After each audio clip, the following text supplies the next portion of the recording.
Ron McGill is with us now. We are always happy to see his face. What are you laughing about, Mike Ryan, Chris Whittingham? Is it the unrelenting defense that Greg Cote is playing against the show today?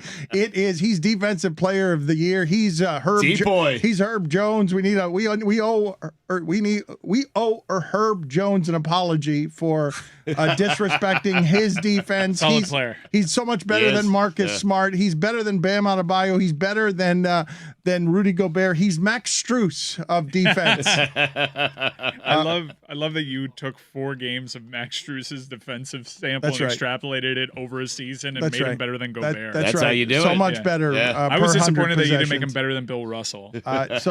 We have people attacking us from every angle. We'll get to Ron McGill in a second. He's very likable. He doesn't get attacked very often. Somebody writes in, I'm honestly saddened to learn that LeBatard is an absolute fraud. I loved his pod, but Jesus Christ, the tens of millions aren't enough. So he needs to make more by accepting ads from square books that bleep people like his listeners. Just a sad day. Bleep off, Dan and Stugotz. You don't get the show. That was another bad parlay that people should be rightly indignant about. We're going to fix that. We are? Yeah. Ow. I think we're going to start getting them right. Okay. Change of pace. We've been, I think we are Claxon from the free throw line. I think we are 0 for 10. Another person writes in, what the heck happened to LeBatard? He used to viciously attack Stugotz for his lack of perspective and being a prisoner of the moment all the time, but now he has become just as bad as Stugotz. Joel Embiid hit a big shot the other night, but nothing about that shot is unprecedented. I guess Two-Face was right. You either die a hero or you live long enough to see yourself become Stugotz. He's that guy. Used to attack me. Ron, somebody is saying that you need to not embrace that loon, Billy Corbin, and his desire to get you to run for office by writing in. If you love Ron, do not pressure him to run for office. Politics, especially Florida politics, will destroy the light within that man. Yes, he would bring important changes to the community, but at the cost of his soul. As a graduate in political science and someone who once believed I would spend my life helping the right people get elected, my advice is don't bleeping do it. Don't let them pressure you. Tell them no means no. Enjoy this part of your life with your wife. The stress of politics is for the young. God, I need that person's email so I can divert all of Corbin's trash to him. God damn, Elon needs to fix these character limits. Holy shit. Those were novels. Roy, you have something for Ron McGill? Yeah, bird flu has been on the rise lately, and the thanks, Chris. And the egg prices in the supermarkets have gone up. So what can we do to help out these birds right now? Well, the best thing to do is really keep your birds kind of isolated, keep them quarantined. It's hard to prevent it because these are carried, of course, by birds that are flying in and out of different areas. But, a lot of zoos right now, they're closing down their aviaries, they're closing down their bird habitats to public, to public exhibition. It's the only way to do it is just kind of quarantine and protect and really keep a vigil out because this is something that's running rampant. And, people are paying attention to it now. Why? Because it's affecting their pocketbook, because you're getting into the poultry industry, you're getting into the eggs and chicken and things like that, which is going to go escalate in price. But the bottom line is it has a much more significant impact in the sense that it affects the environment. It affects the pollinators. It affects, birds that are migrating. So we got to pay close attention to this. What about the places that harvest chickens for food? What can they do as well? Well, they're keeping their places as isolated and as quarantined as possible, because if one chicken comes up with it in their facility, every chicken has to be killed. Every chicken has to be euthanized and not to be eaten, has to be disposed of, incinerated. So, everybody's in a panic right now when it comes to that industry because of how catastrophic this flu can be. I have noticed the scarcity at supermarkets with turkey, with chicken. I've noticed the prices rising. I've noticed at Minnesota basketball games, protesters gluing themselves to the court or trying to run on the court as a fake referee because they are protesting the owner of the Timberwolves. For now, he's going to give up the team. But Glenn Taylor, apparently when you have to euthanize these chickens, the way that he's doing it, he is suffocating them in a way that is so cruel that people are protesting at his games and making scenes and willing to be arrested. Can you help us sort of illuminate us on how bad the treatment of these chickens are? Well, it can be really bad. I'm one of these people that I don't eat at the chicken fast food places because of how those chickens are raised. And the bottom line is, there's a right way and a wrong way to do things. The chickens that have to be euthanized should be euthanized humanely with a euthanasia type of gassing. I don't know how this guy is suffocating or doing what he's doing to these animals. It's not a happy thing by any stretch of the imagination. There's no way you can make it good, but there's certainly a way you can make it better and more humane for the animals. So I don't know that individual's particular case, but a lot of these chickens are raised in such horrendous. Is the gassing euthanasia, though? I don't know the details either. The gassing is euthanasia. Yes, the gassing is euthanasia. So are they objecting to the way this is being done, or are they objecting to the fact that it's being done at all? Because you're telling us it has to be done, that you have to euthanize these. If they've got the flu, in order to restrict the outbreak, you have to euthanize them, you're saying. Yeah, that's not what I say. That's what the government says. That's what the veterinarians say. I'm not a veterinarian, so I can't really put my expert opinion on it. Am I here to tell you that some of those chickens would survive if they were not euthanized? Probably yes. But it's one of those things where they've got to ensure that it's not being spread, because spreading it to some of these huge poultry farms could be catastrophic. Ron, are you familiar with all the viral videos coming out of Rio in which wild animals like caimans and snakes, all, I guess, from the Amazon, are now being found in the city, like through pedestrian crosswalks and major highways? There are just caimans everywhere now. And I know they're in the middle of the Amazon, but this is a new phenomenon there. What can you tell us about it? Well, what's happening, Mike, is that basically the Amazonian forest is being cut down at such an exponential rate. When I was in Brazil a couple of years ago, the president of Brazil came on the air and said the Amazon is open for business, basically inviting people to come in there, cut down the forest, explore for oil, do whatever it was to make him and his country money. The fact of the matter is, when you're displacing these animals, they're going to find some place to survive. They're going to start moving out into these urban areas, into civilized areas. You're opening Pandora's box there. I mean, I don't want to get on a tirade here because that gets me off the chain. But the bottom line is, listen, I don't get into politics, but that guy is an effing nut. Okay. He is an absolute out of his mind, crazy person who is selling off the Amazon because he's beckoned to all this developer money, all this oil money. And it's not just the people of Brazil that are going to suffer. It's us, because we're all connected, man. That forest is connected to us. They call it the lungs of the earth. What it does, the medicines that it provides, the air that it provides. When you're cutting down this thing for a quick profit, to cut it down for these God blessed greedy bastards, what you're doing is you're creating a problem for the entire world. You can go into politics and stop it. Stop it, Dan. I'm simply telling you, though, that you say you don't want to go off on a rant. Where's the rant? Wasn't that just you know what, Dan? I'd probably get assassinated by one of these big developers or something, because I don't have a filter for that kind of stuff, and I can't put my family in that kind of place. But let me tell you something. I'm done with these people. I am done with developers thinking just because we have the money, we can do whatever we want with the land. It's not only happening in the Amazon, it's happening right here in our own backyard. I just got another letter from another person at a golf course down here that they wanted to put 500 homes on 160 acres of golf course property. 500 homes on 160 acres. Are you kidding me? When does the no vacancy sign go up, folks? You have not yet gone on the rant? Or are you going on the rant soon? Because I think you should go on the rant of, if we continue to put everything up for sale and do the damage to the animal kingdom and the climate that we're doing, of course the animals are going to start overrunning our population if we keep ruining their land. Is that an oversimplification?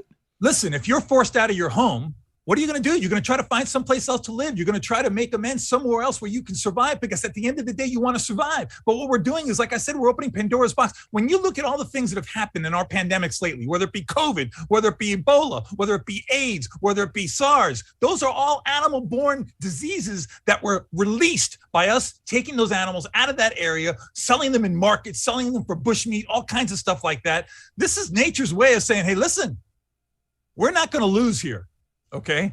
Nature, at the end of the day, listen, the earth is not going to die before humans do.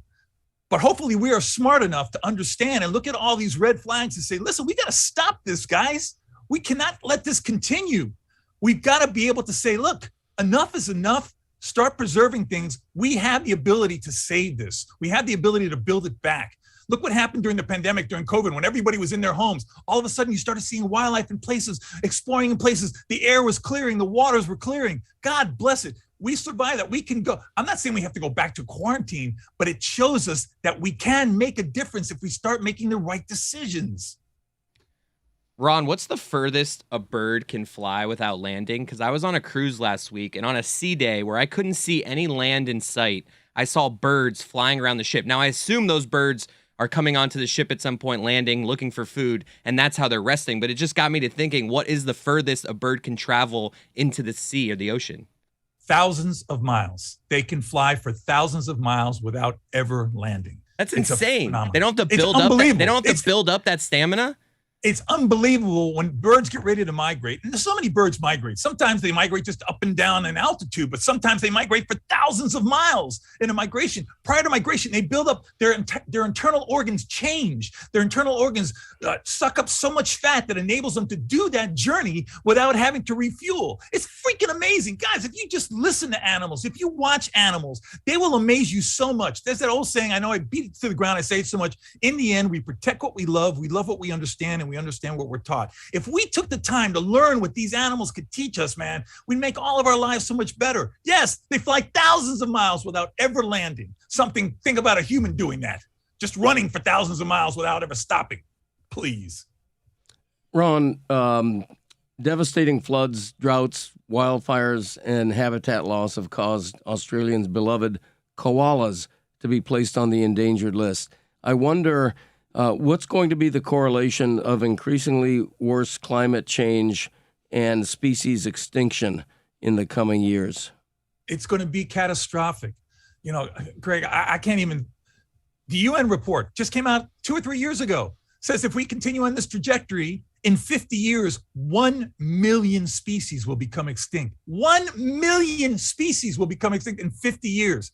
Think of the catastrophic domino effect that will have on our quality of life.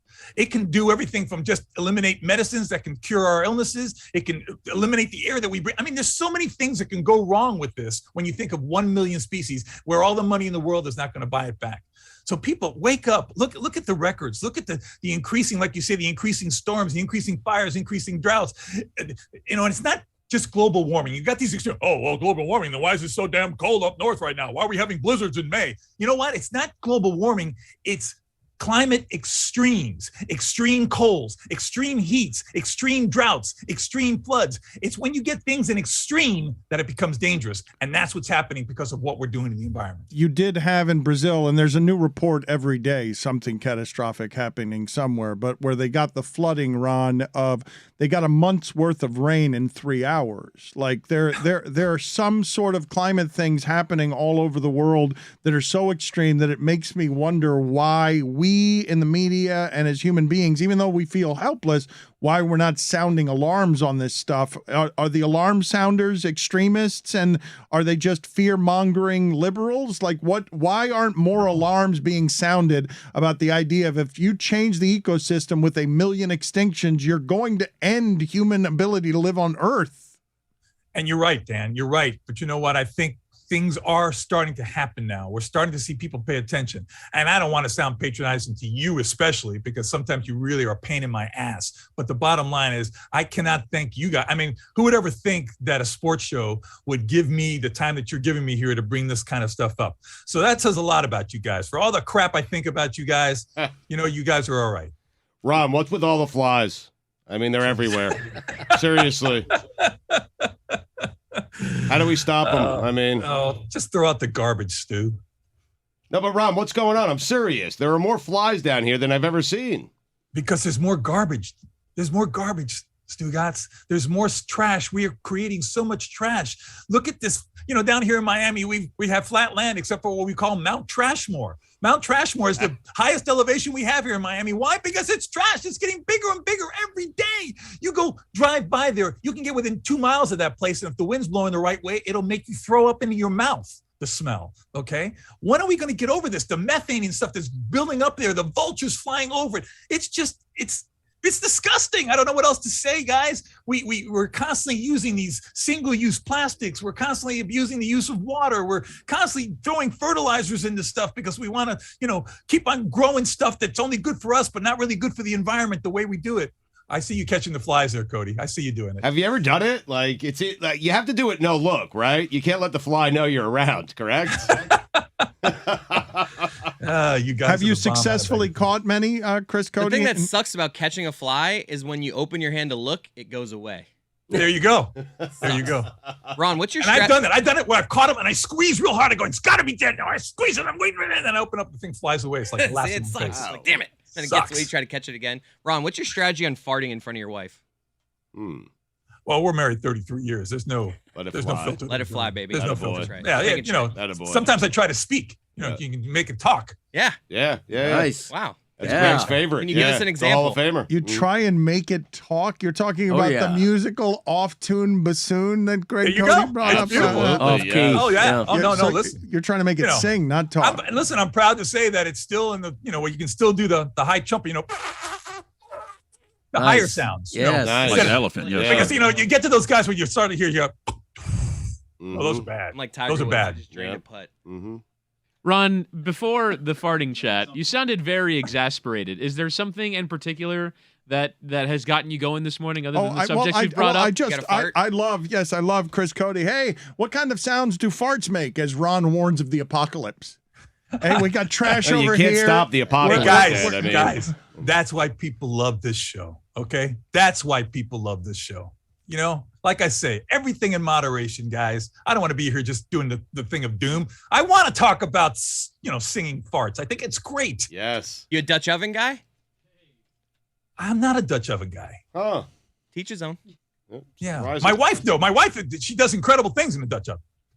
My man. Wow. You value your marriages. This is why Roy doesn't say anything during these conversations. Why are you guys continually shaming your wives by putting their business? He wasn't shaming her there. I don't think that he was. I got you, Ron. Ladies and gentlemen, the Velvet Buzzsaw, Ron McGill. Oh, here we go. Thank you, Ron. Good talking to you. All right, guys, have a good one. Mike, the look on your face. Mike looks like he smelled something terrible. Something from Ron McGill wandering through the wilderness after eating something that a local tribesman gave him that didn't agree with his stomach. Mike is truly disgusted. He's trying to put together what happened. Yeah, because he left the room. He came back in. There. Right. Yeah. Ron, I believe what was intimated is that Ron will throw the covers over no matter what's happening. I don't want to talk about this anymore. Thank you. Thank you.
Chris Whittingham has an off the beaten path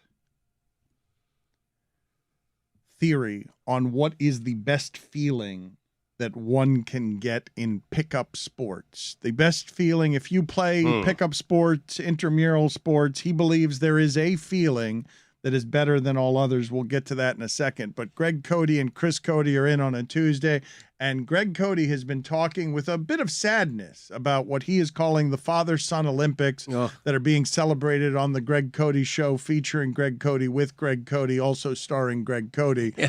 You could check that out. The Father-Son Olympics have begun on that podcast, and he is making a face. He told me it was billiards and golf. Golf, he's got no shot. His son is very good at golf. But if he were to have a chance in one of the 10 events, I would think it would be billiards. But Stugotz was asking Cody during the break, is your son easing up on you? Would you have eased up on your son as he was young? And I feel like where we're headed is you just want to win one of these 10, and your son wants to win all 10. Yeah. Your son wishes to bury you and not have you win a single thing. He will show no mercy to me. He would like to win 10-0. I am bound and determined to win 3 or 4. I think the over-under on my success is 3.5. And, I would say it would be 0. He actually almost beat me in golf because we're handicapping it. I gave him 18 strokes, and then we ended up, he pulled out a match play at the very end with where holes carry over so you can catch up easier. We set it up for him to compete with me. I still beat him in golf, barely actually. Where are the events that he might be not favored? You're not going to be. Are you going to be favored in any of the other 8 events? One of the obscure events we have is grocery shopping, where we each get the same list of 20 items, and it's who can get these items the fastest. So that's one that I feel like is pretty.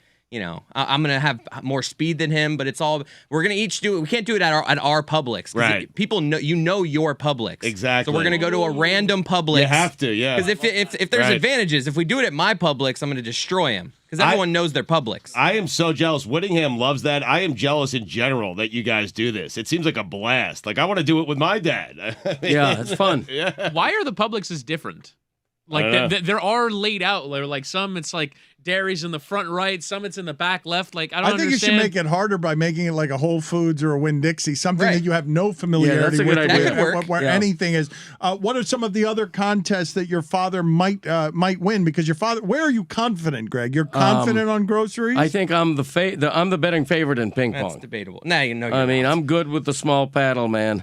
I can let that ball fly. He thought he was the favorite in pool as well, and I beat him 3-0. So okay, all right. You know, I almost won one game, the first game. You're pathetic. No, I'm not pathetic. I'm old. Right. But no, I will beat him in free throw shooting.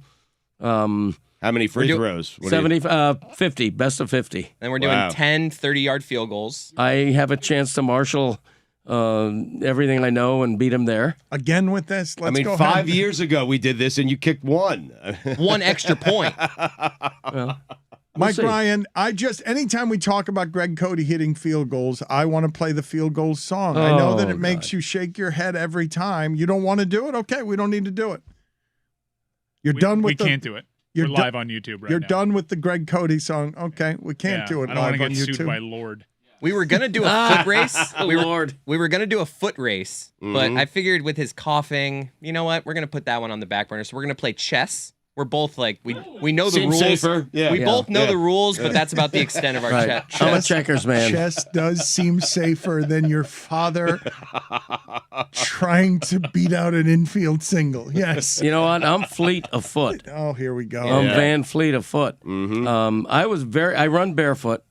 No, you don't. You're just making up shit. No, I'm not. I once beat Phil Taylor in a 40-yard dash. Okay, wow. Okay, so Greg Cote the defensive tackle? He just summoned a Sports Illustrated writer from 35 years ago in a foot race. Yep. That his racing resume, he just went to a foot race that might have been when he was 30. 40 years ago. Right. It might have legitimately been 40 years ago. Against someone no one's ever heard of. Phil Taylor. No. People know Phil. People know Phil. Oh, you do. Yeah, he's well known. He stumbled. That's probably why I beat him. And whether or not I beat him, you know, I'm not positive. I think, as I recall, I think I did. You just said you beat him. That's classic Phil, I'm pretty sure I did. Yeah. We're also doing an official Olympic-sized swimming pool. We're doing 2 laps there and back. Boy, you're not worried about that? For That's just good for the ticker. It is. Oh, I'm like a dolphin. No, you're Put not. me in water. God, Are you kidding me? Okay. No, I'm a great swimmer.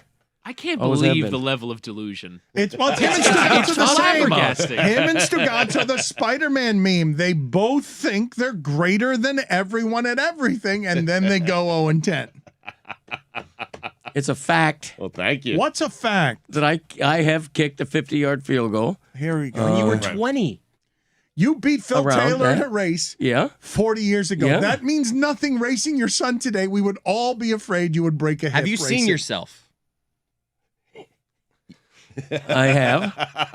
I'm not saying I'm as fast as I was when I was 20, Right. You just but alleged. the legs still work, man. You just alleged in front of a national audience, I am fleet of foot. Compared I to am. who? Bill Snyder? Well, Phil Taylor. I mean, Phil Taylor 40 years ago. Right. There were witnesses. Whittingham, what do you believe to already be alive? Yeah. He used the past tense. There were witnesses. I think both of our They wives have were there. since passed away. Natural causes. Pickup game. You're playing in a random pickup game. Can we get some nominees here on what you believe to be the best feelings? I suppose most people are going to be doing this with basketball. So Yeah. what do you believe to be the best feeling in pickup basketball? I've hit one game winner in my life. I still remember it. I was scared as I shot it. It went in. It was very exciting. I still remember it. 40 years ago. They went to you in the post? I mean, It was a panic situation. I shouldn't have had the ball. I knew time was running out. I wasn't terribly aware of where the clock was, but I made the shot and the buzzer went off. It was exhilarating. Not as good as the feeling I don't think that Whittingham's about to nominate. I can give you my best feeling, and it's because I used to play a lot of pickup basketball back in the day, not lately. Thank you for pointing Okay. that out. None of us would have known with Phil. that you were regularly running games right now through your wheezing coughs. No, here's the thing. You're playing on a court with, a few of the guys you know, half of the guys you don't know, maybe more. Everybody's judging you. How good's he going to be? The best feeling, you take that first shot, and it's nothing but chain link. Mm-hmm. I mean, the ball goes right through the chain link, and it's like for that minute, Yep. everybody thinks you're great. Does Yes. anyone else have a nominee here? That's a top sports sound, though. It That's is not a a top top sports sports sound. feeling. We're doing a Yes. different game now. Dominating a pickup game would be something that would feel really good. But Whittingham here has a nominee, and we want to put it on the poll here at LeBatard Show as soon as he's done with his nomination. Yeah, so I was playing soccer the other day on a Sunday, and we were incredibly well organized. We were defending well. We were passing the ball well. It's beautiful. I love the flow of it. However, the manner in which we were playing got the other team to start arguing with each other. And that for me is the greatest. When you assemble a team in 5 minutes and you are so cohesive that you've frustrated your You were opponent the to the captain, degree weren't that you? they're yelling at each other, why aren't you running back? Pass the ball, man. And it's just a frustration, an internal frustration with each other. That is the best. Because that means you've coalesced as a team and you have frustrated your opponent. You got in their heads. Yes, you've gotten in their heads by merely being good, not like with trash talk or trying to sow discord, just by the pure quality of your play. Would you want to be on a pickup team with Whittingham? Because everything's organized. I mean, everything over-organized. Yes. He's carrying a It's a pickup clipboard. game. I just want to have fun. Right. I know, that's what Kyrie and Kevin said. That's what the both of them said. What's with all your rules and organization and structure? Let's just do it our way. I want to have fun. Gone in 4 games, both of us, for the first time in our careers. Woo, that was fun. That was fun, huh? Yeah. Yeah. There was no bickering at each other. They were too tired to bicker at each other, too tired of each other. Stugotz, part of winning is organization, especially in a sport like soccer.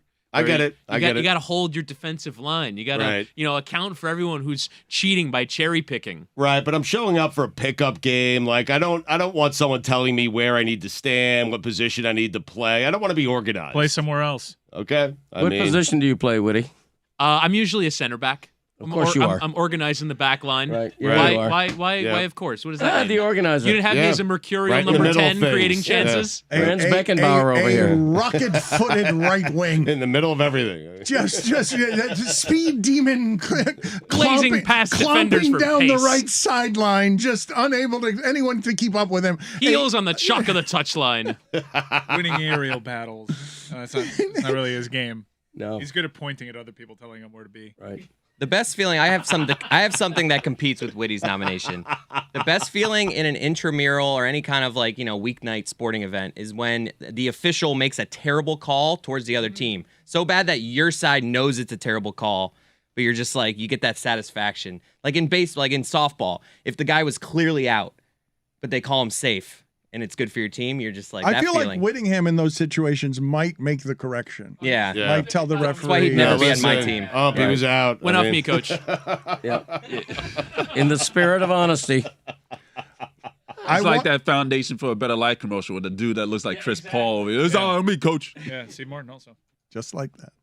Exactly. But, you but mentioned the sponsor. I will also sometimes, because that's the thing for me, that's the worst part about playing pickup sports, is when the two teams start bickering with each other about calls. That's the worst. So very often I will be the charitable one and be like, guys, just give him the ball. It's a throw-in. It's fine. Let's just get on with it. Because when the two teams it's self-officiated and you start arguing with each other, that's not what we're not here to determine who got that corner or whether it was a goal kick. Just get on with it. Yesterday, Stugotz, the show began. I wrote something over the weekend just how much sports are changing, just all of them. It's undeniable in a way that can't even be ignored anymore, right? When the wide receiver market explodes and Deebo Samuel's like, I'm so versatile, get me out of here. 26 years old, don't want to be with the 49ers anymore. Pay me to play two positions. Basketball, threes all over the place, nonstop. Except in Utah. Baseball. Yeah, and they get eliminated because they can't guard anybody. They can't guard the perimeter, and Luka just buries them. But just all of it is happening very fast. Baseball, numbers inundate everything. 2-0 count doesn't matter anymore. 3-1 count doesn't matter. Pitchers are throwing curveballs. None of it. The runners on second and third don't matter. You just strike out. It's just total distortion of everything that you're watching. Baseball, more than most, reluctant to change. And this became a column in the Miami Herald that was printed today. But the thing that I wanted to show you guys today is as baseball gets older, and as Bob Ryan is on television saying they've ruined basketball, all these threes, they've ruined basketball. These playoff games, this is ridiculous. The 120s, the 130s, this is not playoff basketball. Playoff basketball is you try to get the hardest shot, 2 points, contested shot near the rim with a big guy. Bob Ryan is lamenting. That's what basketball used to be. The most inefficient shot, most contested shot, least valuable shot. That's what we used to want. Then it was like, never mind. We've been playing all wrong. But Keith Olbermann said that he saw something that he believes to be the saddest thing he's ever seen in baseball. He is saying, as he shouts at the changes in baseball, the way Bob Ryan shouts at the changes in football, and as these sports change indisputably in a way that none of us can deny. We've all seen it. You either marvel at it and love it and think it's great to see the evolution, or you fear it. You fear the change. You're threatened by the change. You don't see it as growth. You're like, they've ruined everything. The thing I knew, they've ruined it. What do you think Keith Olbermann has said is the saddest thing he's ever seen in baseball? I would guess the shift, maybe. I would also guess the shift. Yes, I think he hates the shift. It's a shift. It's not the shift. The shift in the way we're doing some of this stuff. He was indignant because what was being celebrated was Walker Buehler throwing a good old-fashioned shutout.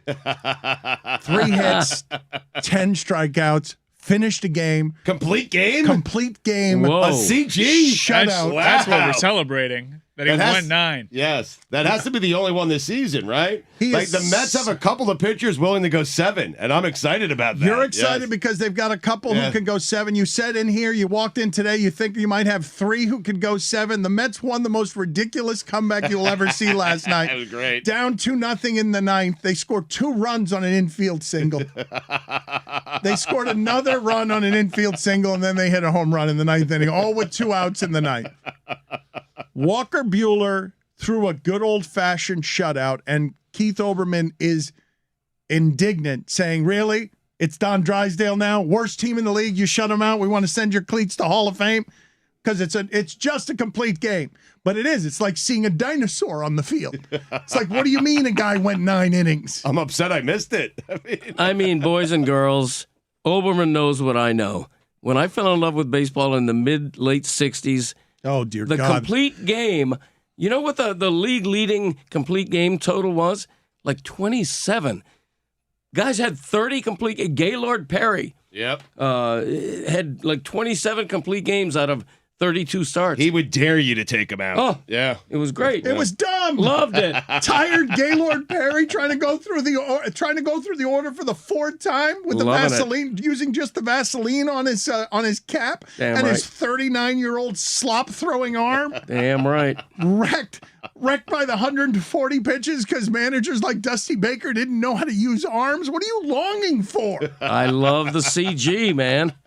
Love it. That's going to no longer be a stat soon, right? Put it on the poll, Chris Cody. Do you long for the complete game? Oh, they're the best. Oh, What do you mean they're the best? loved it. Who misses the complete game? I mean, everyone. I do. I mean, Dan, it doesn't matter. You give up a couple of hits, you give up 3 runs, 7 runs. Nolan Ryan didn't care. Nolan Ryan, when it was his turn to pitch in the rotation, he was going 9 innings, okay? Yeah. He was going 9 innings whether you wanted him to or not, whether he was pitching well or not. I'm telling you, that's what pitchers do. They had cots in the bullpen back then. Guys were literally sleeping during a game. There were no bullpen fans. Lee Smith, there were no what? Bullpen phones. I don't know how that came up. Bullpen fans? Yeah, whatever.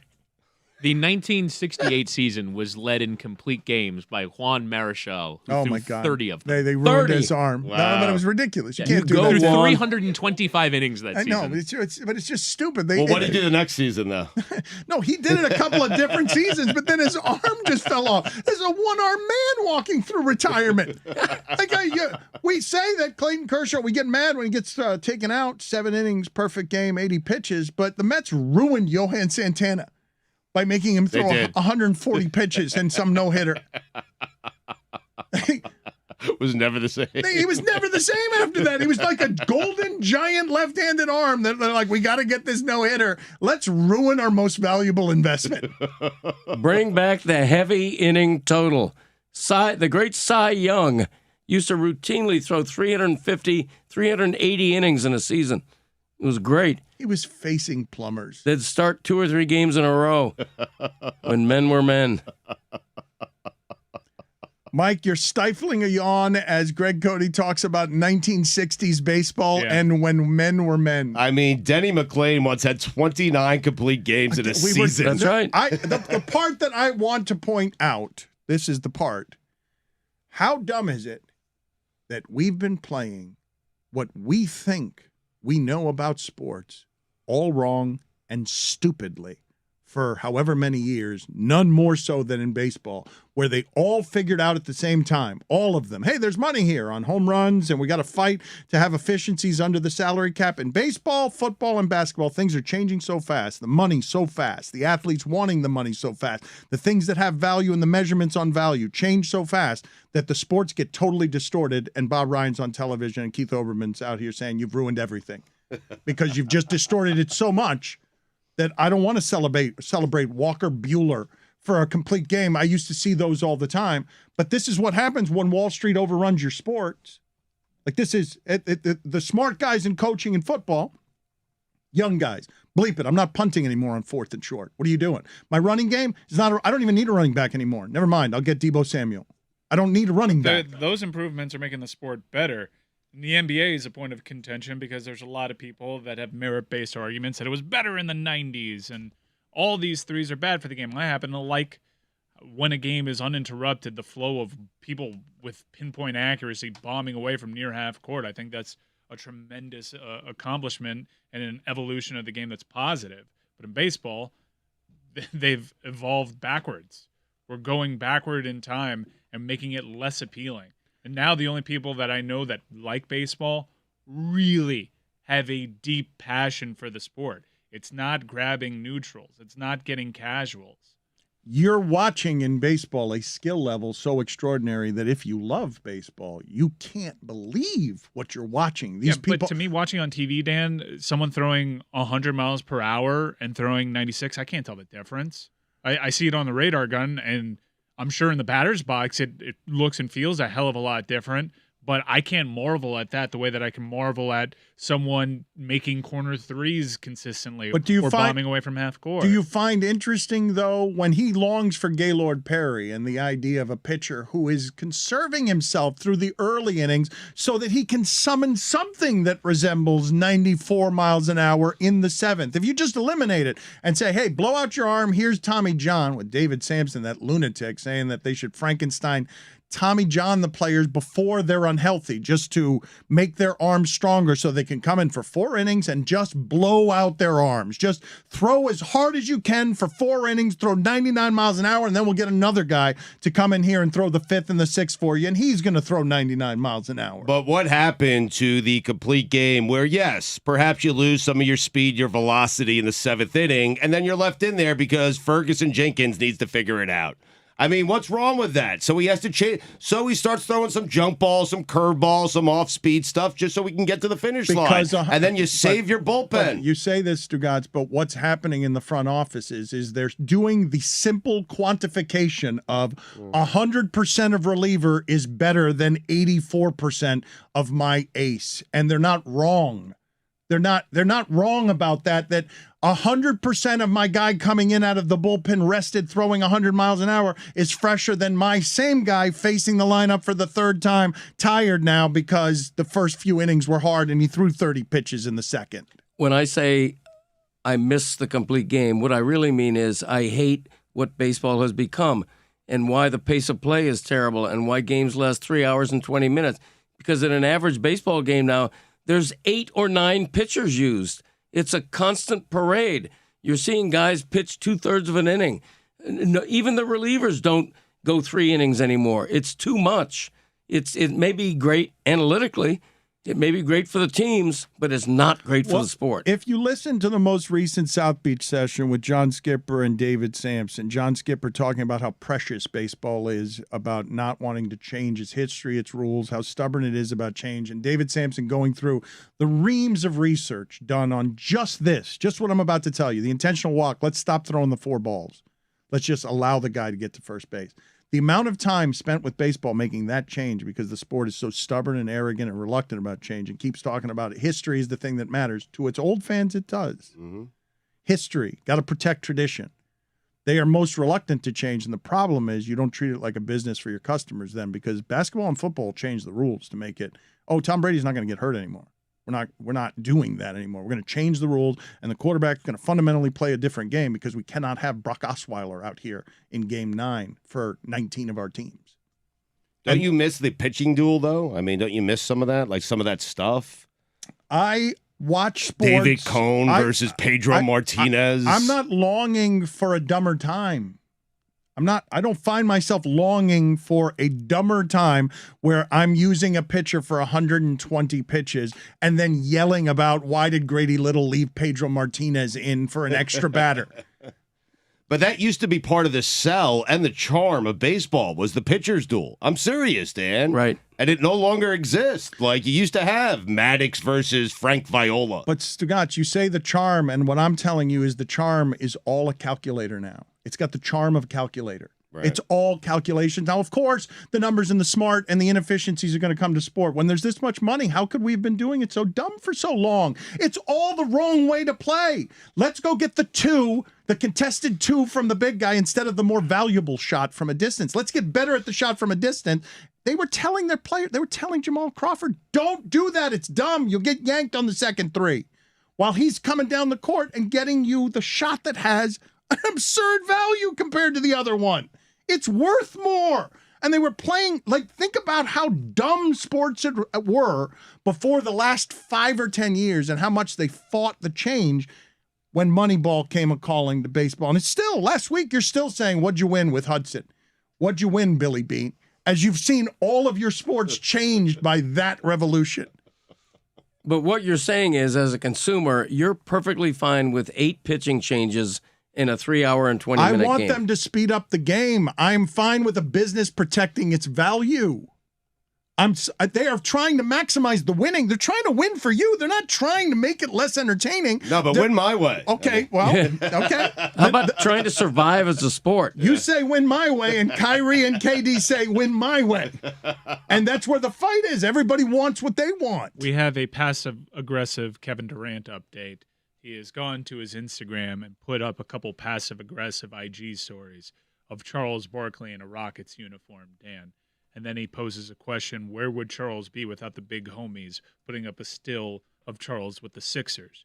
Now, I know this is a shot at the bus riding comment that Charles said and him going at him for ring chasing and teaming up with Steph and Clay, but he posted a photo of the Houston Rockets, Charles Barkley, and he may be looking in a mirror at this point because Charles was about the same age when he teamed up with the Rockets. And it was a bunch of past their prime superstars going at it for one last run, and the media had already crowned them. It didn't necessarily work out, that one last job. Do you guys find the people doing the criticizing, Reggie Miller, Charles Barkley, Shaq, reminding you on television, dismissing Kenny Smith, because Shaq's saying, no disrespect, Kenny, while disrespecting Kenny. We drove the bus.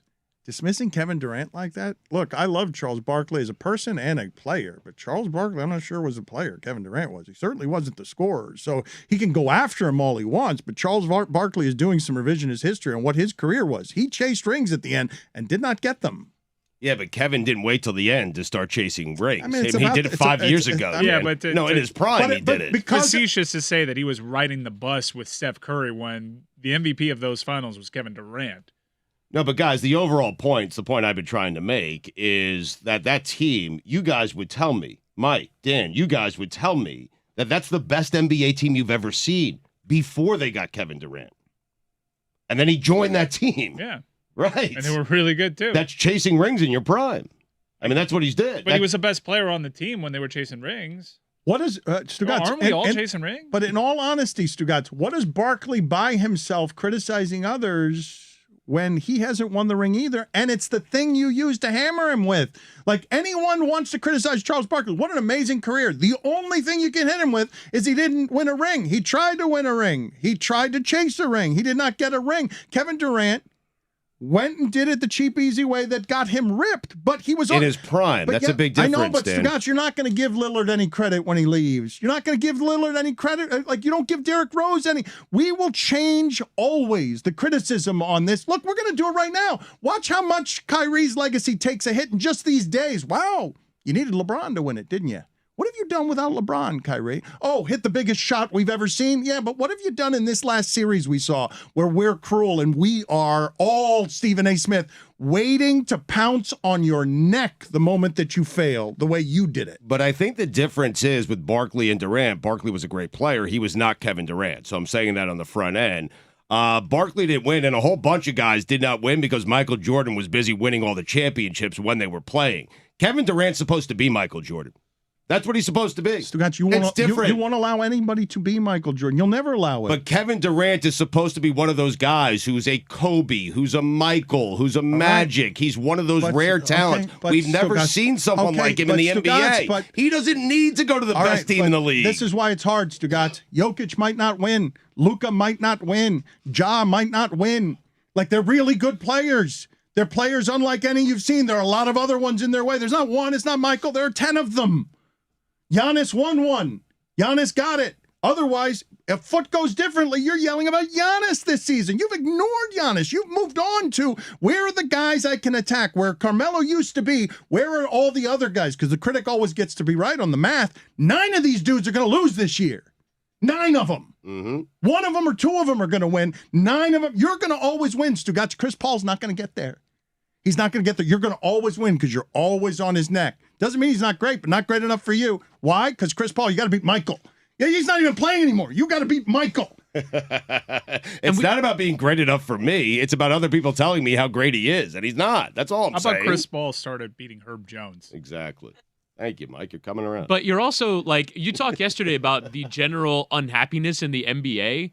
I actually think Michael Jordan has a sizable role to play in that because everyone wants to define themselves in a greater context, and it's always about the greatest of all time conversation, and there are people that will always hold Michael Jordan against you no matter what. And so no matter Kevin Durant's career arc, we can always say that it's not enough, or LeBron James's career arc is not enough, or anybody's career arc isn't enough when you stack it against 6 NBA finals appearances, 6 Everyone's wins. an underachiever. Everyone's Everyone. an underachiever, and so everyone feels like an underachiever. I actually think it's trickle down from MJ because this generation of players, they're not old enough to remember Michael Jordan actually playing, but they remember Kobe. And Kobe was just doing all the Michael shit.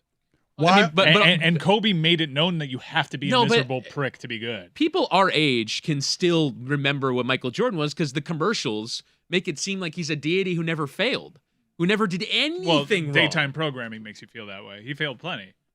But I watch old NBA TV games, and I'm surprised when he misses a shot from the field. Yes. Kobe Bryant asked for a trade, incidentally. He was frustrated for 7 minutes, didn't make the playoffs, and immediately made a mess and was going to go to the Clippers. Nobody likes to lose for 18 months. And you're not going to give Damian Lillard any credit when he leaves unless he goes to the Knicks and loses there.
Reach the show on now Elon Musk's Twitter at LeBatardShow with whatever your criticism is. It is a toxic and hostile place, the internet, the comment section, Twitter. You are especially toxic and hostile on things directed toward me as Mike Ryan continues to incite people and is welcoming Philadelphia and is soon welcoming the Boston Celtics and what comes with that.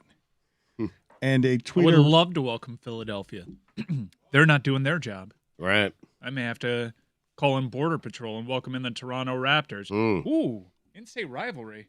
Tampa and Miami getting after it. When is that? Is that ever happening? We can be looking at Tampa Bay Florida Panthers and Tampa Bay Miami Heat. Wow. Charles Barkley is asking when do the Nets put their play-in banner up at the Barkley Center. A lot of jokes to get off at a lot of different people's expense. And as we head into the teeth of this awful sports hatred with Boston and Philadelphia, and Mike is welcoming it, even though you just saw what happened to Kyrie Irving. He had one game in it. One game, and then, oh, never mind. Oh, that hatred is hard. They pooped in Bill Russell's bed. I'll get up for Milwaukee, too. I'm not writing off the Bucks. I'd like to see the third match in that series. It seems like everyone is writing off the Bucks, though. It's weird. Oh, Boston better not. I agree. Boston had Yes. better not. Yeah. That is imprudent because Milwaukee is exceptional, and Milwaukee's best player is and has been better than their best player. Grayson Allen. A tweeter writes in, I stopped consuming any media from the extended LeBatard network, including the brilliant Bomani Jones, because its basis is being angry at established, successful people and institutions.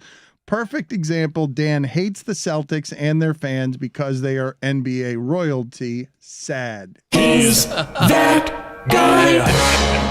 Royalty. I don't think you've Please. ever said that. No, it is. It's because I'm jealous of them. It's not because I hate them Royalty. because they were mean and racist to my father. It's because I'm jealous of all the winning that they did with Isaiah Thomas. I have a lot of people in my mentions, and Mike, you are ready for what's coming this way, right? Because it's going to be more toxic than anything you've ever seen, more toxic than 2010 when Boston and Philadelphia's fan bases come for Miami's. Only if it's Boston and Philadelphia. It could be Toronto and Milwaukee. Right, I and that's mean, less right, interesting. yes. That is Right. going to be less hateful. We're not. But I gonna, think Mike fears that more, to be honest with you. Just from a basketball standpoint, those two teams, I think, concern him more than the Sixers do. Yeah, I fear Yeah. Milwaukee and Yeah. Tampa way more. Yeah. Yeah. Mike wants the Sixers. He You'd does. rather Milwaukee than, or you'd rather Boston than Milwaukee? I think so. Really? Yeah. I think with no Middleton, like you talked about not writing off Milwaukee, with no Middleton, I don't think they can beat Boston. Is he not going to be there for? I mean, he's the later on an round? MCL injury. I've heard that like there's this guy who has this injury database, and it's 3 to 4 weeks for that particular MCL injury. He can be back for the Eastern Conference. Dude, I'm a Heat fan. I'm always going to be fearful of Chris Middleton. That guy's hit so many big shots on this stretch of games. 3 to 4 weeks, he could be back for game 2 of the next series. Yeah. Yeah.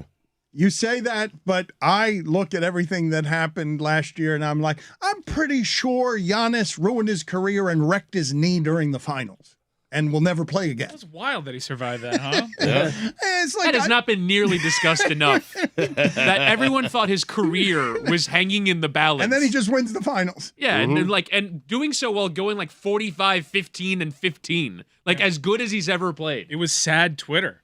Everybody was somber. Yeah. We were banter aside. You hate to see this. And it was just crowd reaction shots. Next thing you know, he's MVP.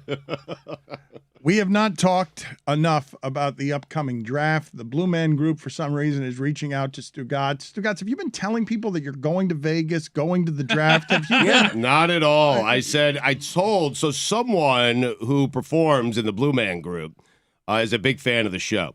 And his wife sent a cameo for me to do for, I think, his birthday. And I did it for him. And I said, if I'm in Vegas for the NFL draft, because there were discussions with us in DraftKings going out there, if I'm there, I will gladly take you up on your offer for 2 free tickets, which was in the cameo description. if I'm out there, but we're not going to be out there. So therefore, What happened, though? I thought you were trying to go. You were going to Gronk's party. It was a whole bunch of planning and talk, weeks and weeks and months of talk on stupidity and God bless football. We're going to hang out with the Gronks. We're going to hang out at the draft. We're going to go to Las Vegas. Yeah. Wouldn't it be great to go to Las Vegas? And now the draft is upon us, and nobody here is going to Las Vegas. Did Stugotz happen there, or what happened? Well, no, we tried to. I desperately wanted to be in the draft room to broadcast, but we don't have access to that. So therefore, I didn't want to be like outside the lobby doing it. Like I want to watch you mean the like draft. You just did with the Masters. Well, what do you mean with the Masters? I was in the Masters. You were outside. You weren't providing coverage from inside the Masters. Well, you can't. You're not allowed to bring a cell phone. Right, but now all of a sudden you have a problem with it because you're not in the draft room? Well, I was wanting to go out there to cover the draft, to actually do a draft show live from the draft room. Like that's the way I imagined it. Wait, how would this have worked? You'd be doing a podcast that is on tape delay, reacting live to the draft, or would you be on YouTube? I'm not certain how it was going to work. It never got to the stages never got of to the actual, anything other than him talking about it on his Also, podcast for content and not doing anything. NFL Network and ESPN pay millions of dollars for what you just described. Right. But yeah, having the set behind you. Oh yeah, like this incredibly. But no one else is allowed in the room. Event. I mean, no one else. That's the point of paying millions of dollars for the rights to televise it. I mean, I think I see other outlets in that room. Do I not? I mean, No, it's NFL Network and ESPN. League partners. League partners. You want a special... Well, I couldn't get in. I'm not a league partner. So, I mean, we tried, but I'm not a league partner. But I figured DraftKings might be a league partner, like a sponsor partner, a marketing partner. They are. And I think they tried to get us in, and they didn't have success, and that's fine. Like, I'm good with it. I'll watch it at my house like I always do. And the Jets have 2 of the top 10 picks in the draft. Everyone's saying it's a boring draft. Let me tell you something. The last time somebody said this is a bad draft for quarterbacks, it was 2017.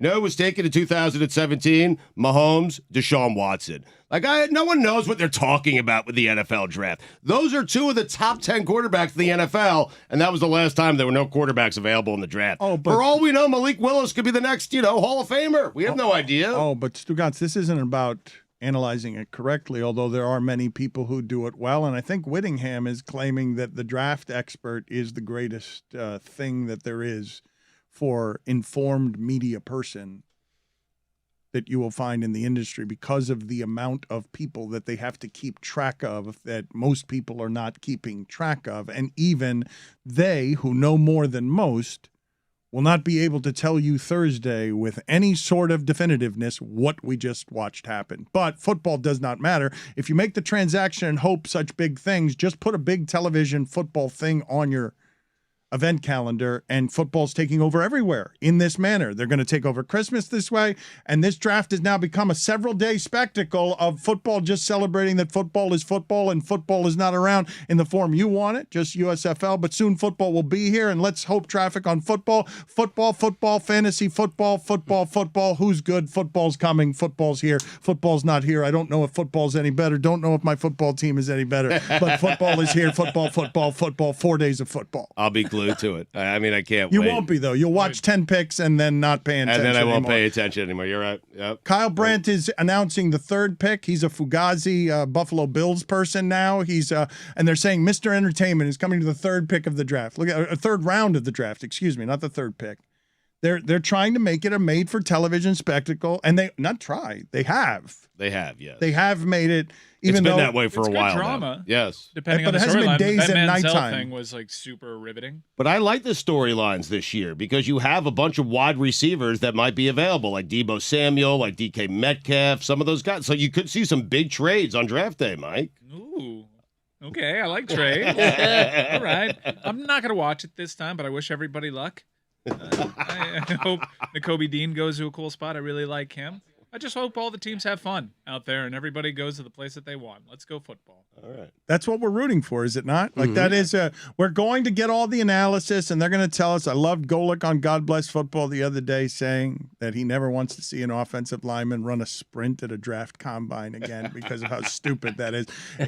He's right. I will say that should be the last time any of those offensive linemen ever run that way in their lives. Like, it's an unnecessary. They need not sprint ran 40 yards anywhere ever again in their lives. I asked Golick how many times he ran 40 yards while playing in the NFL. He said once he was chasing down a guy who intercepted a bear or something. Yeah. Yes. The drill should be get in your stance. And then pull.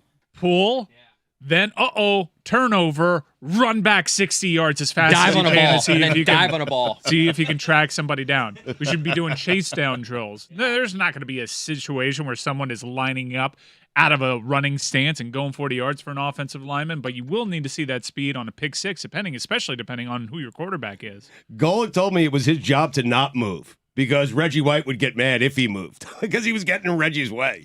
I think getting Space indignant about offense in your 60s, getting indignant about offensive linemen running sprints at the combine is exactly how Golick should be spending these years. It's a fun event.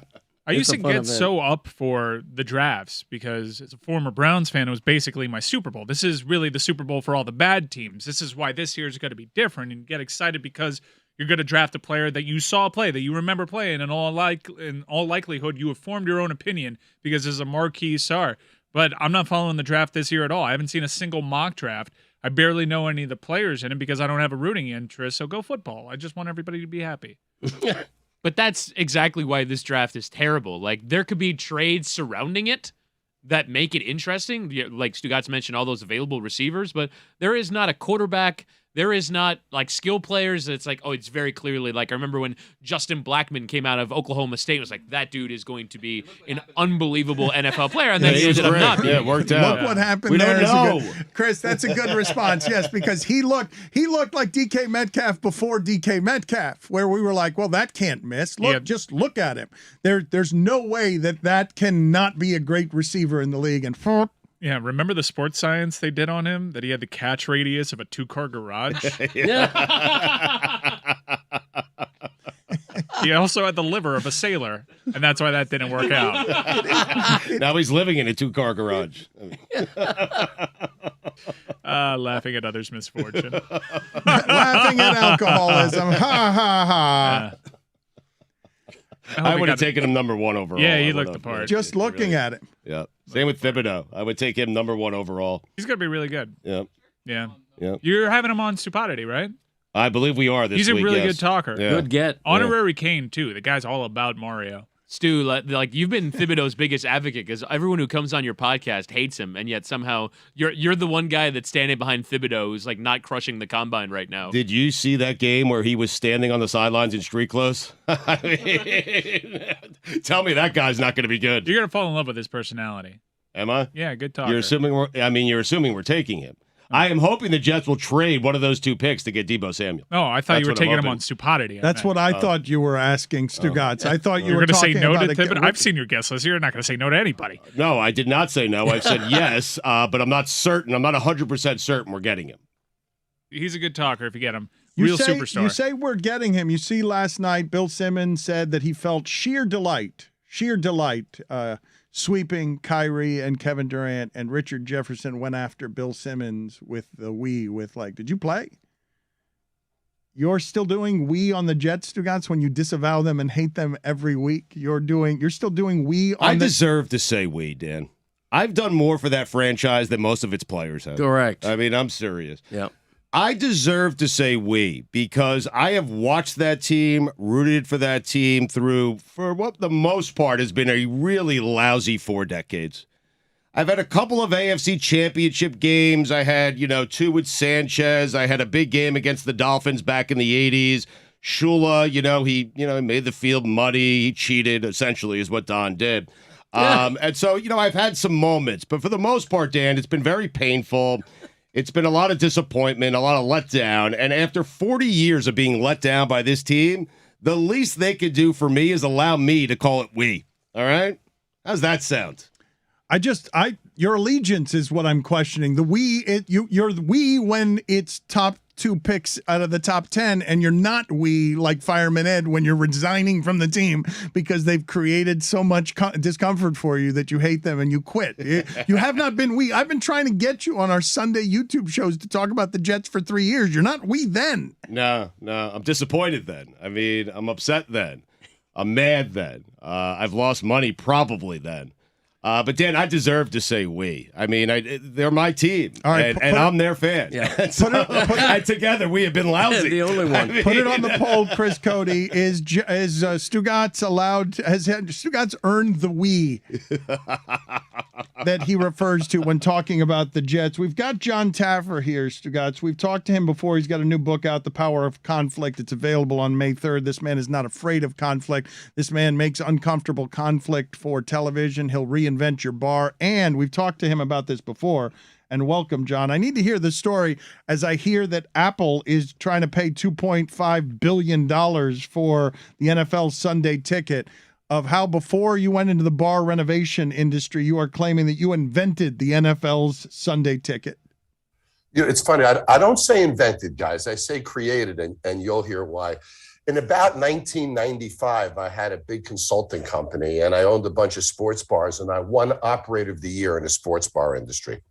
And I get a phone call from a company called ComSat, which is a big satellite company. They manage satellites, asking me if I would do a feasibility study for what they called out-of-market sports programming. So in essence, if you were in New York, you could buy the Dallas Cowboys signal, and you could get the local coaches show with it. So we signed a consulting agreement, sat down, did a feasibility study, got paid a lot of money for it, identifying what bars could pay, what restaurants could pay, how big the universe would be, what the product would look like, et cetera. We gave it to ComSat. ComSat then comes back to us a second time and says, what does this product look like? How is it marketed and such? So we did a second phase of the report where we talked about everything from window decals from bars to marketing manuals to how it would be sold and promoted, et cetera. Then they came back a third time and said, who's going to buy this? And we did a third document of all the buyers, from rib restaurants to sports bars to pizza places and everything. They then took our three reports, took it to the NFL to buy the rights to it. And by the way, while we were writing those, compression happened. And before that time, you needed about 8 of those huge analog dishes. Remember those things, guys?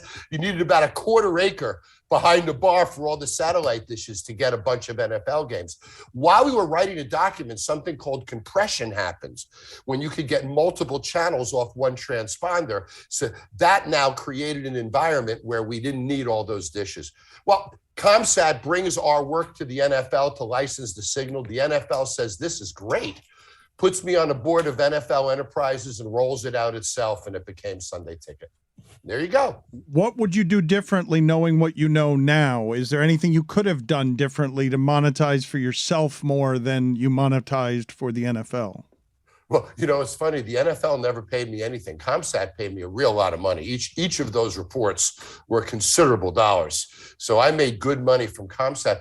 But NFL Enterprises, which is the commercial arm of the NFL, put me on a board of NFL Enterprises, and we worked on and rolled out Sunday Ticket. I didn't get paid for that, but I got a bunch of gold NFL anniversary things, and I get Super Bowl tickets, and it's more of a perk relationship than a cash relationship. But guys, if I had it to do over again, I would have attached some type of participation to it. No, more information, please. Like, I want to hear, if you had to do it over again now, you have the information you have now, how much money did you cost yourself by not being more of a visionary than you already were?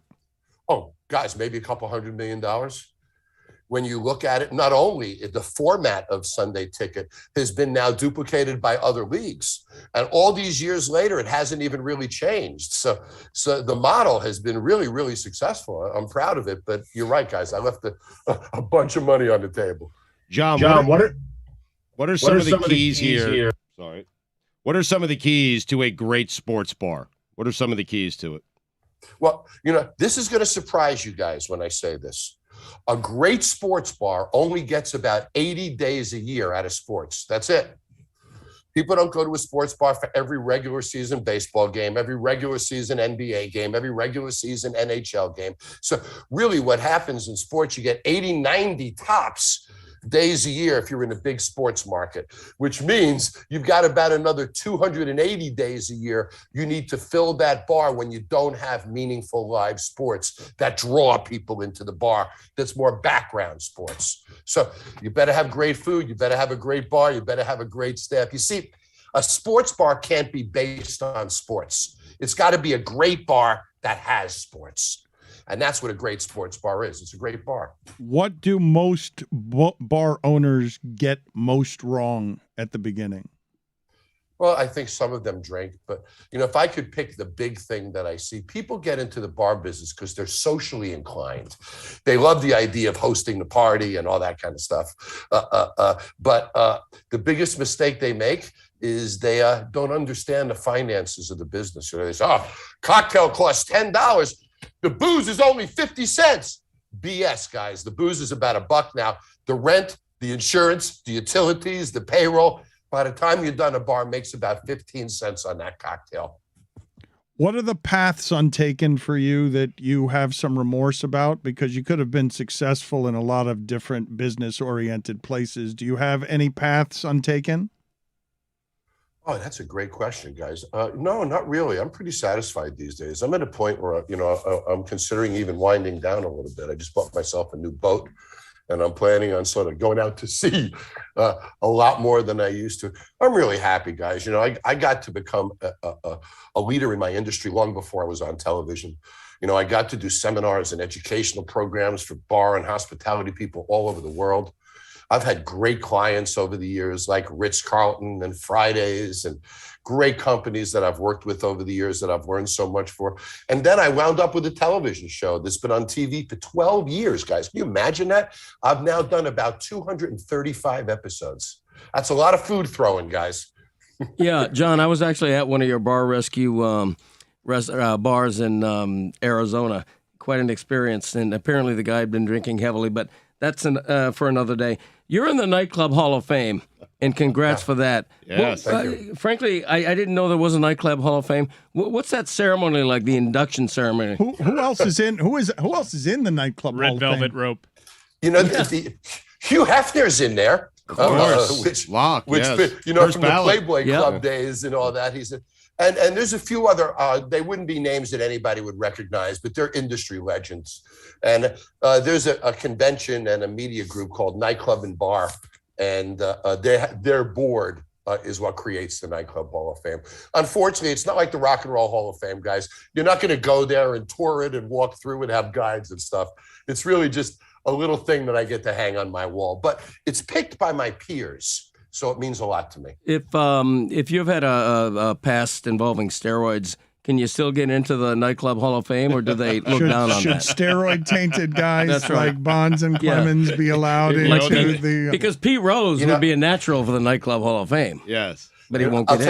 I'll tell you something, guys. I don't think I've ever talked about it on the media before. I used to own a sports bar in San Mateo, California called Rawlings All-American Grill. And I licensed the name from Rawlings, the baseball company, and my partner was Bonds.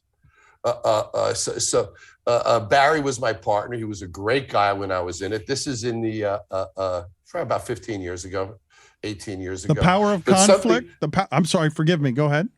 But to get Barry to come to the restaurant was impossible. You couldn't pay him enough to make an appearance in a restaurant. But if I had a new golf club that nobody else had, he'd show up in 10 minutes. That was Barry back then. The Power of Conflict is available on May 3rd. Did you have any conflict with Barry Bonds? Because he's someone who does not mind conflict.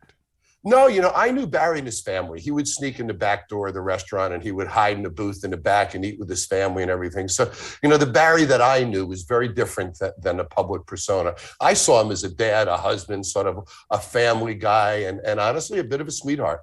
Before you get into The Power of Conflict, the book, can you tell us when, where you had the awareness to understand conflict is good? I like conflict. Conflict is important. Bar rescue is interesting because bar rescue causes me to force conflict because I got to change the way you think in 3 days. So, that's an aggressive endeavor in the first place. I got to get loud. I got to get aggressive. I got to make you angry at me. So through that connection, I can get your brain to open up. Maybe I can get you to doubt yourself a little bit. And in that doubt, I can attack what you do and how you do it. So I learned in bar rescue how constructive conflict can be, how powerful conflict is with regard to expediting a solution to a problem. And then I learned the premise of dignified conflict, predetermined conflict, conflict with an objective, with a purpose, conflict that doesn't alienate the person you're talking to. Because guys, I know you've all watched Bar Rescue. You see me curse people out, scream and yell at them, but I always get my hug in the end, don't I? So I never push them away so far that I can't get them back. I never let them think that my intentions are other than good, which they are. So I learned to master conflict in a predetermined type of a way, in a spontaneous type of a way. And I think this is the most important book I've ever written because of where we're at as a society today, guys. If whatever your values are, and this is not a political book, it doesn't take one side or another, whatever your values are, if you don't speak up to defend them today, they're probably going to be gone in a period of time. So we all need to stick up for ourselves. We all need to stick up for what we believe in, but we need to stop with the internet BS, and we need to treat each other with dignity and not attack each other, but challenge each other's views, challenge each other's thoughts.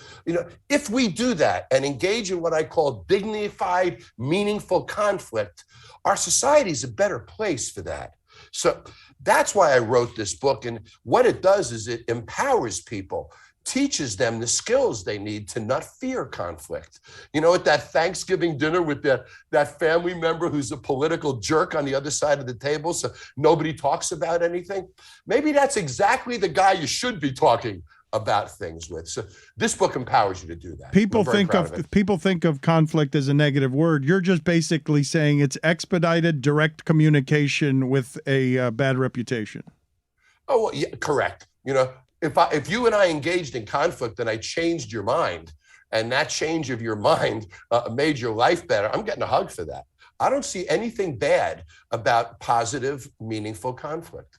It shouldn't be a negative term. I agree with you guys. It's like manipulation. That's an ugly word, but if I gave you a raise of 100% to motivate you, that's not exactly a bad thing. So some of these words have stereotypes that are unreasonable. But as a motivator, as a leader, as an author of books, as a guy who rescues bars, what you're probably telling us, or one of your messages, is too many people talk around communication, avoid the conflict in such a way that you can't efficiently fix someone's bar because you're being too precious about the way you interact with others.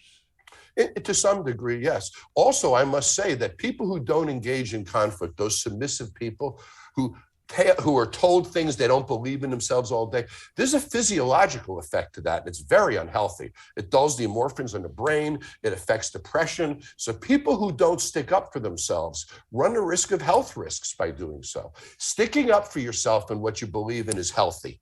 If you do it in a smart way, it can be meaningful too. John, you clearly love hugs. And I imagine you to be a great hugger. You're going to bring me in tight. So I'm wondering, give me a celebrity that you hugged that was a great hugger. Ooh.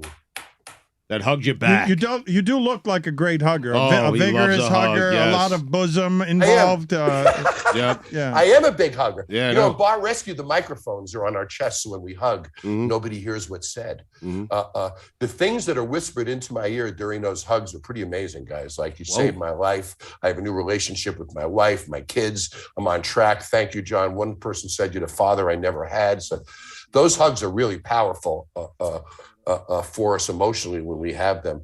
Somebody who's given me a great hug over the years. I'll tell you one that'll surprise you, a name from the past. Okay.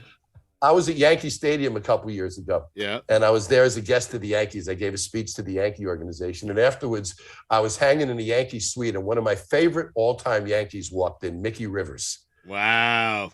And Mickey apparently was a big Bar Rescue fan, but man, he ran up to me and gave me a hug that was unbelievable. I got to tell you, Mickey still's got some strength in those arms. And then he told me the Bat Bucky Dent story, which I never knew before. When Bucky Dent hit that home run in Boston, of course, that put the Yankees, that famous home run, his bat had broken and he used Mickey's bat. I did not know that. And I went back to the YouTube clip, and sure enough, that's what happened. His bat broke. He used Mickey's bat, and he hit The most famous home run of his life. Back One when of the most baseball famous was Yankee home runs. Yep, back when baseball was baseball, Dano. And men were men, Yeah. Stugotz. So his new book, The Power of Conflict, is available on May 3rd. Mike, do you have, I want Taffer to be a ruler on this. Let's throw for his judgment your top 5 things found in a nightclub or Hall of Fame, or a nightclub Hall of Fame. Yeah, Mr. Taffer, you got me thinking about this because you're a nightclub Hall of Famer, and it made me think of all the other things that would be found in the nightclub Hall of Fame. So Excellent. I want you to rank my top 5 things. Okay, see if there's any order or anything needs to be rejected here. Number 5. The disco ball. Absolutely. Okay, number 4. Nothing sets the ambiance quite like a disco ball. Hand in hand. Well, a disco ball's romantic, whereas beam lights and stuff doesn't have that romance to it. So I'm with you. Yeah. The smoke machine. Oh, yeah. Oh, you got to have a smoke machine. You don't want to overdo it, though. And by the way, for people who don't know, the smoke machines in bars use vegetable oil. So there's nothing dangerous about that. smoke. You don't want to fog the place up so people can't see. You just want a little bit so you see the beams of the light. That's the point of that. Mr. Taffer, what are your thoughts on the big fake robots with all the lasers on stilts shooting the smoke? You know what? Certain clubs that works for. Once you cross 25 years old, I think that's getting a little played. Yep. Number 3. The sparklers that go on top of bottles nowadays. Oh, yeah. Ooh. You know, guys, to sell a bottle of vodka that cost me $70 for $2,000, I'll put freaking anything on top of it. Attaboy. Sparkler's just fine, man. Nude photos of John Taffer on top of the bottle, just anything to make it worth $2,000. Number 2. Number 2 is Christmas, but in this case, Mr. Brightside. Ooh. Well, I'm not sure about that. Yes, he rejects that. It could also be on the bottom 5 things about a nightclub. It's if the There we wrong go. group is singing with their bros, Mr. Brightside, it could put out a bad vibe. But then all of a sudden, when you find yourself in that same group of bros, man, Mr. Brightside slaps. Is closing time in the bottom 5 or top 5? Oh, yeah. What do you go with That's when you're gotta be closing the bar, bottom Mr. 5. Taffer? Do you go Semisonic's closing time or do you go Mr. Brightside? Oh, you know, we probably we used to do something years ago that was even more fun. We play the Rawhide song and some other songs. Those are 2 songs that I would never freaking play because everybody else does. 2 Americas. Actually, it might be 5 Americas. I mean, What does Whittingham know about When is the closing last time? time Liv played closing time? I think more bars than nightclubs, Yes. but I get what you're saying. But Sweet Caroline is also in this. In this one. Yeah. Mr. Brightside is the new Sweet Caroline. Number 1. I know. It's the whitest phrase I've ever uttered. Okay, and number 1 is a red velvet rope. Oh, red velvet rope means premiere, grand opening. I mean, you only see red velvet ropes in places of significance. Yeah. So I'm all for it, man. You didn't allow 1, so what are you putting in the place of the one that you did not allow? What was an omission? What is something else, according to Taffer, that needs to be in the top 5 nightclub Hall of Fame? Cocaine. The butt funnel. The bunnel. Ah. No, the butt funnel. Mm-hmm. Please talk us through this because I'm Yes. thinking of an actual funnel that's going into Okay. a butt. A for butt vodka funnel shot. is think not that's a what he's sexual device. Unfortunately, Damn guys, it. I know you were all excited about that for a moment. But a butt funnel is a 30-inch opening to get onto a dance floor. It's got Hell yeah. drink rails Oh, on either side of it. Yeah. So when you go onto the dance floor, you sort of rub up against somebody. So let's say you see a girl that's really attractive. She's heading to the dance floor. You time it.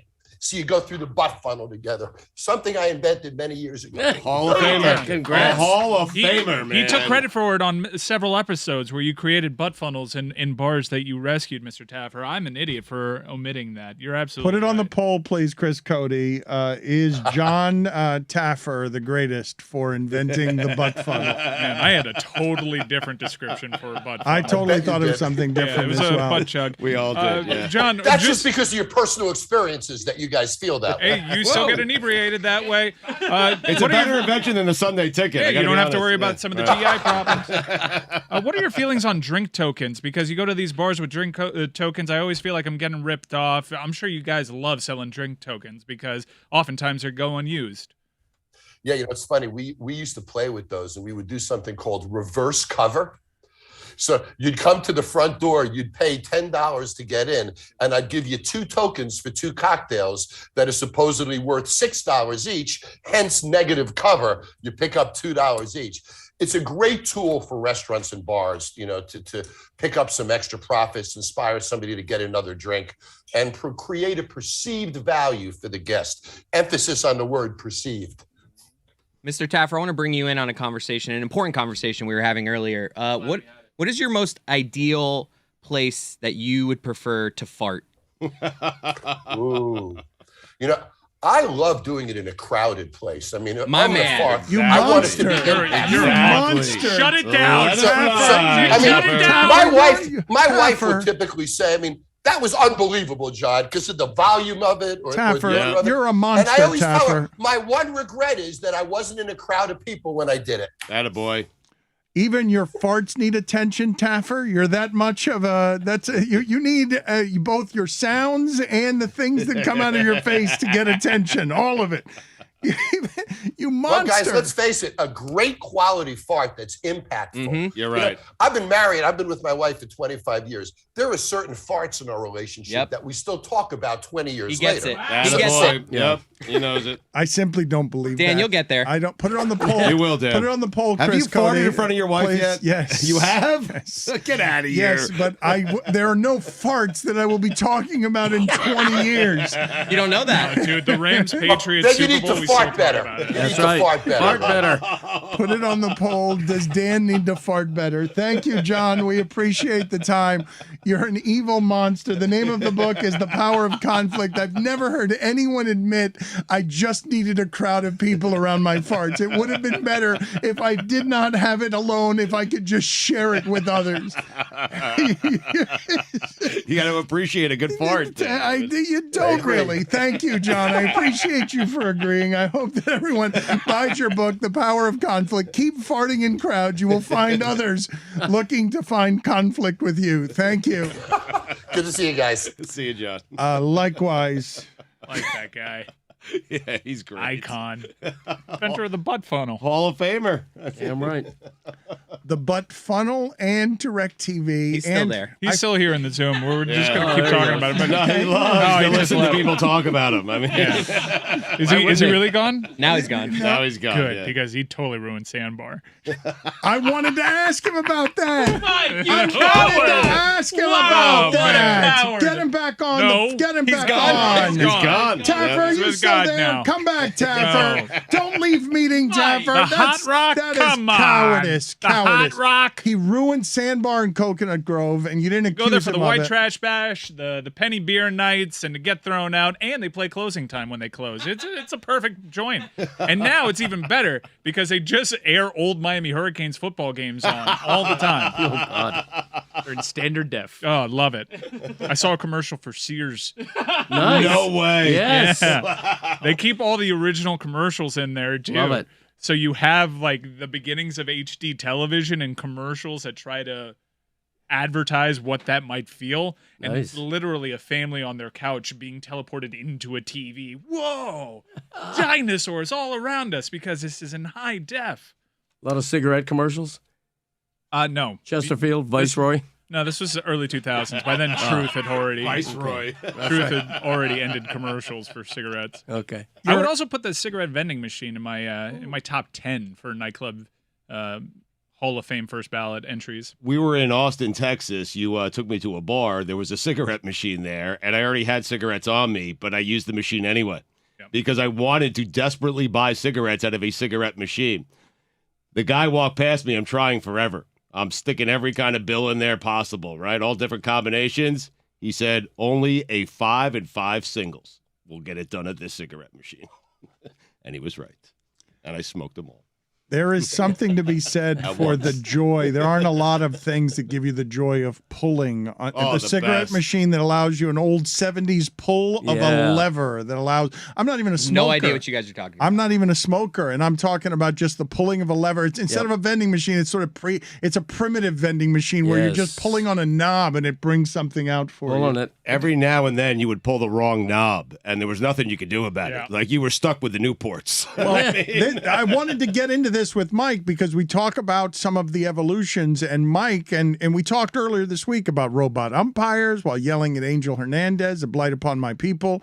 But Mike Ryan had a robot waiter, and the robot waiter sounds to me like a good idea right up until the robot waiter starts screwing things up or somebody has to come and help the robot waiter, because we're not quite at the point, even at checkout lines in grocery stores where people can do it all for themselves, and inevitably you still need human beings. We're in that transition point between the robots replacing us all and getting efficient at whatever life will be 30 years from now.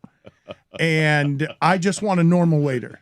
I'm not ready for a robot waiter. I know what the robot devices in my house that clean my house. I know how many different ways I have to get them fixed and bring in people because the robot devices fall apart. So how was your experience with a robot waiter? Where was it? This is going to be a funny answer. I had a robot server at Sergio's. Sergio's in Kendall has robot servers. I would have thought that this might have been, in the hood. When I told you I had a robot server, surely Mike must have visited the Google campus. Yeah. No, I went to Sergio's for croquetas, and a robot gave me my food. Did he write down the order? Well, don't assume the robot's gender. Genderless, fluid. So no genitalia on the robot. There was a humanoid that actually took my my order. Never saw her again. This machine rolls out with 2 trays, one on top, one in the midsection of my food, and it just kind of stayed there awkwardly. And then I noticed that the human server that I gave my order to was watching from the corner just to observe. I guess this robot was training. And Right. I looked to the kitchen. Yeah, go ahead. Which is normally ordering at Sergio's, I am already lost in a lot of translation. So I actually preferred this over my usual fumbling over Spanish. So I grabbed the plates, put one in front of my wife, put my plate in front of me, and looked to the kitchen again. More thumbs up. I was doing it right. Robot went on its way. We're living in the future now. You have to grab the plates? I mean, Yeah, well, how about the robot put the plate on the table? It seems unnecessary because you had a server. This was a robot food runner, essentially. Yep. I feel like they're wasting money here. Like, if you're going to go all the way, have the server be a robot. I was really surprised that the budget at Sergio's allowed for a robot. I didn't think that this would be... But also, there was, like, robot staff at this airport that we went to in Kentucky. Chris and I landed in Kentucky because the Cincinnati airport is in Kentucky. And there were robots just... working security? I'm not even sure, but we landed, and it was like we landed in the Jetsons, but we were in Kentucky.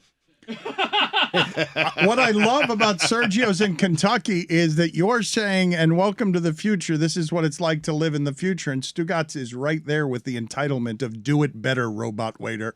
Do more. Do more for me. I mean, the human waiter puts my dish of food right in front of me on the table. I don't have to do any work. I mean... Put it on the poll, Chris. Are you surprised that Stugotz is lazy about even robots?